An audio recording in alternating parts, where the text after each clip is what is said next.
Ramen takes a long time to make and we don't have time to play around, so here are some eggs. You put those in for about 6.5 minutes. You can also sprinkle water, baking soda to help reduce the shells.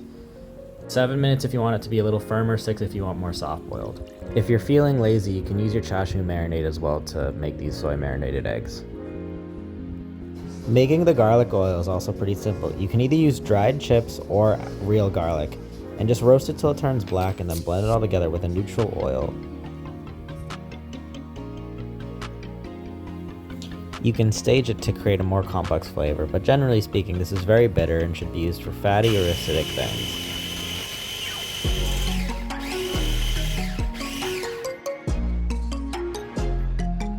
And as stated before, you can use normal garlic pieces as well. For my marinade, I'm going to use some green onions, some mixes of soy sauces, some rock sugar, and then mirin, and then pour that over your pork belly. You'll need to braise it for about 2 to 3 hours, and it should get really soft. And then you're going to want to refrigerate it. The Dasham made here is made with shiitakes, some ginger, some soy sauce mixes, and then also some bonito flakes. You can heat it up to a certain degree, but you don't want to boil it, otherwise it'll become bitter. The broth we're making is a Tori Paitan, so essentially this means that it's just boiled chicken things. The collagen in the bones will release over a long time, and you can break down the bones in the soup.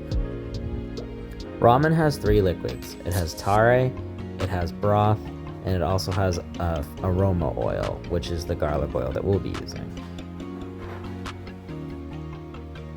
Again, using a variety of chicken parts will get you to where you need to go.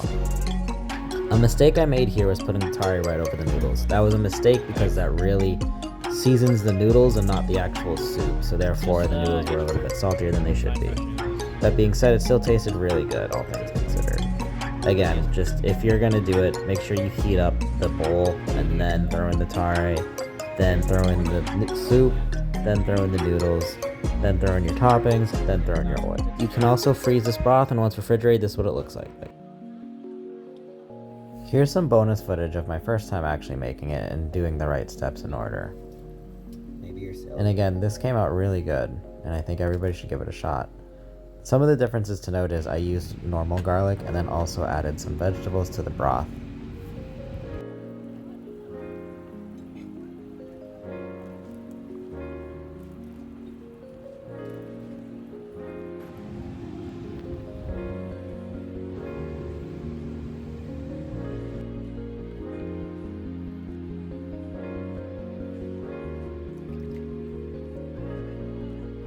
The noodle packets I just got at H Mart, and the chashu this time was just normal slices instead of rounded. Just give it a shot, and if you follow all the 3 liquids that you have, it'll turn out somewhat decent. And then you'll become obsessed with trying to perfect it. And then you realize nothing's perfect, so you settle.